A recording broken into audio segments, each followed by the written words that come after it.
Hello ಸ್ನೇಹಿತರೆ, ನಮಸ್ತೆ ಎಲ್ರಿಗೂ. Welcome back to my channel. ನಾವಿವತ್ತು ಮಕ್ಕಳಿಗೆಲ್ಲ ತುಂಬ ಇಷ್ಟ ಆಗುವಂತಹ ಬ್ರೆಡ್ ಆಮ್ಲೆಟನ್ನು ಮಾಡೋಣ. ನೋಡಿ, ತುಂಬಾ ಟೇಸ್ಟಿಯಾಗಿರುತ್ತೆ, ತುಂಬಾ ಮಕ್ಕಳಿಗೆಲ್ರಿಗೂ ಇಷ್ಟ ಆಗುತ್ತೆ. ಸ್ಕೂಲಿಂದ ಬಂದ ತಕ್ಷಣ ಈ ಥರ ಎಲ್ಲ ಮಾಡಿಕೊಟ್ರೆ ಮಕ್ಳಿಗೂ ಕೂಡ ಇಷ್ಟ ಆಗುತ್ತೆ, ದೊಡ್ಡವ್ರಿಗೂ ಕೂಡ ಇಷ್ಟ ಆಗುತ್ತೆ. ಬನ್ನಿ ನೋಡೋಣ ಅದಕ್ಕೆ ಏನೆಲ್ಲ ಬೇಕು ಅಂತ. ನಾನಿಲ್ಲಿ ಸ್ವಲ್ಪ ಅಗಲ ಇರುವಂತಹ ಒಂದು ಮಿಕ್ಸಿಂಗ್ ಬೌಲನ್ನು ತೊಗೊಂಡಿದ್ದೀನಿ. ಇದಕ್ಕೆ ನಾನಿಲ್ಲಿ 4 ಮೊಟ್ಟೆಗಳನ್ನ ತೊಗೊಂಡಿದ್ದೀನಿ. ನೀವು ಎಷ್ಟು ಪ್ರಮಾಣದಲ್ಲಿ ಮಾಡ್ತೀರಾ ನೋಡಿಕೊಂಡು ನಿಮಗೆ ಎಷ್ಟು ಬೇಕಾಗುತ್ತೆ ನೋಡಿ ತಗೊಳ್ಳಿ. ನಾನಿಲ್ಲಿ 4 ತೊಗೊಂಡಿದ್ದೀನಿ. 4 ಜನಕ್ಕೆ ಆಗುತ್ತೆ ಇದು. 4 ಮೊಟ್ಟೆಯನ್ನು ಓಪನ್ ಮಾಡಿ ನಾನು ಈ ಮಿಕ್ಸಿಂಗ್ ಬೌಲ್ನಲ್ಲಿ ಹಾಕ್ಕೊಂಡಿದ್ದೀನಿ. ಮತ್ತು 2 ಮೀಡಿಯಮ್ ಸೈಜ್ ಈರುಳ್ಳಿನ ತುಂಬ ಸಣ್ಣದಾಗಿ ಎಷ್ಟು ಸಾಧ್ಯ ಆಗುತ್ತೋ ಅಷ್ಟು ಚಿಕ್ಕದಾಗಿ ಕಟ್ ಮಾಡ್ಕೋಬೇಕು. ಬ್ರೆಡ್ಗೆಲ್ಲ ಅಂಟ್ಕೋಬೇಕಲ್ಲ, ಅದಕ್ಕೋಸ್ಕರ ತುಂಬ ಸಣ್ಣದಾಗಿ ಕಟ್ ಮಾಡ್ಕೊಂಡಿದ್ದೀನಿ. ಮತ್ತು ನಾನಿಲ್ಲಿ ಒಂದು ದಪ್ಪ ಆಗಿರುವಂತಹ ಟೊಮೆಟೊನ ತುಂಬ ಸಣ್ಣದಾಗಿ ಕಟ್ ಮಾಡ್ಕೊಂಡಿದ್ದೀನಿ. ಮತ್ತು ಸ್ವಲ್ಪ ಕೊತ್ತಂಬರಿ ಸೊಪ್ಪು, 1 ಸ್ಪೂನ್ ಆಗುವಷ್ಟು ಕಾಳು ಮೆಣಸಿನ ಪುಡಿ, ರುಚಿಗೆ ತಕ್ಕಷ್ಟು ಉಪ್ಪು, ಇಷ್ಟನ್ನು ತೊಗೊಂಡಿದ್ದೀನಿ. ಇದನ್ನು ಮಿಕ್ಸಿಂಗ್ ಬೌಲ್ಗೆ ಸೇರಿಸ್ಕೊತಾ ಇದ್ದೀನಿ.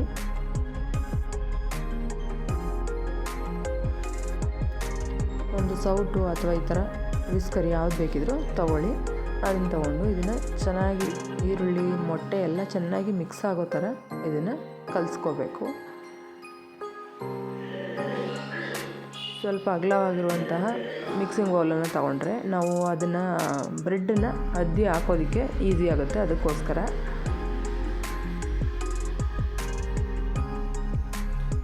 ಮನೆಯಲ್ಲಿ ಮೊಟ್ಟೆ ಸ್ವಲ್ಪ ಬ್ರೆಡ್ ಇತ್ತು ಅಂತಂದರೆ ತುಂಬ ಈಸಿಯಾಗಿ ಮಾಡ್ಕೋಬಹುದು. ಇದನ್ನು ಊಟದ ಜೊತೆಗೆ ಸೈಡ್ ಡಿಶ್ ಆಗಿ ಕೂಡ ಮಾಡ್ಕೋಬಹುದು.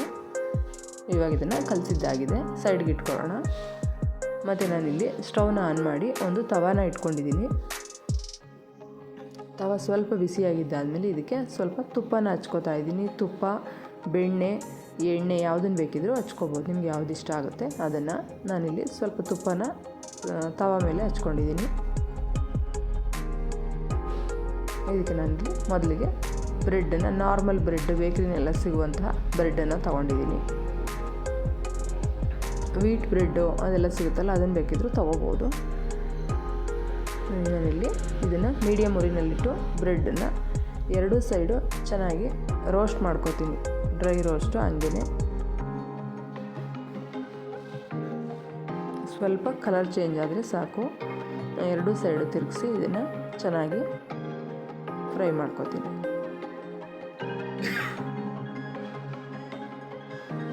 ನೋಡಿ, ಇಷ್ಟಾದರೆ ಸಾಕಾಗುತ್ತೆ.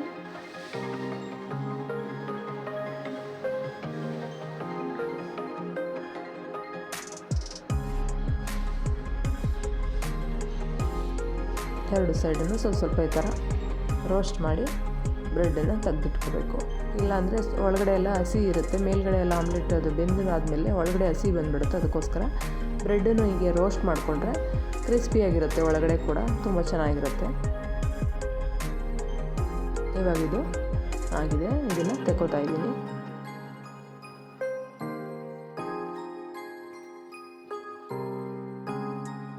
ಇದು ಪೂರ್ತಿ ಬ್ರೆಡ್ ಅಂದರೆ ತುಂಬ ದೊಡ್ಡದಾಗುತ್ತೆ, ಅದಕ್ಕೋಸ್ಕರ ನಾನಿಲ್ಲಿ ಮಧ್ಯಕ್ಕೆ ಈ ಥರ ಕಟ್ ಮಾಡ್ಕೋತಾ ಇದ್ದೀನಿ. ನಾವು ಮಿಕ್ಸ್ ಮಾಡಿಟ್ಕೊಂಡಿದ್ದು ಅಲ್ಲ, ಅದನ್ನು ತೊಗೊಂಡಿದ್ದೀನಿ. ಅದಕ್ಕೆ ಈ ಥರ ಬ್ರೆಡ್ಡನ್ನು ಚೆನ್ನಾಗಿ ಡಿಪ್ ಮಾಡಬೇಕು. ಅದರಲ್ಲಿರೋ ಈರುಳ್ಳಿ, ಟೊಮೆಟೊ ಎಲ್ಲ ಮಸಾಲೆ ಪದಾರ್ಥಗಳು ಅದಕ್ಕೆ ಅಂಟ್ಕೋಬೇಕು. ಆ ಥರ ಚೆನ್ನಾಗಿ ಇದನ್ನು ಡಿಪ್ ಮಾಡಿ ನಾನು ಇದನ್ನು ಡೈರೆಕ್ಟು ತವ ಮೇಲೆ ಹಾಕೋತೀನಿ. ನೋಡಿ, ಇಷ್ಟೇ, ತುಂಬಾ ಸಿಂಪಲ್ ಆ್ಯಂಡ್ ಈಸಿ ಟೇಸ್ಟಿಯಾಗಿರುವಂತಹ ರೆಸಿಪಿ. ಇದೇ ಥರ ನಾನು ಎಲ್ಲ ಬ್ರೆಡ್ಗಳನ್ನು ಡಿಪ್ ಮಾಡಿ ಬೇಯಿಸ್ಕೊತೀನಿ. ಒಂದು ಸರಿಗೆ 2 ಅಥವಾ 3 ತವ ಎಷ್ಟು ದೊಡ್ಡದಿದೆ ನೋಡಿಕೊಂಡು ನಾವು ಮಾಡ್ಕೊಬೋದು.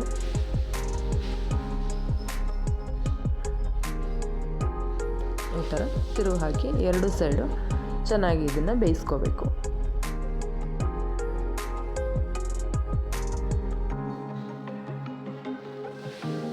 ಬ್ರೆಡ್ ಒಳಗಡೆ ಎಲ್ಲ ಎಳ್ಕೊಂಡು ಮೊಟ್ಟೆ ಚೆನ್ನಾಗಿ ಬೇಯುತ್ತೆ.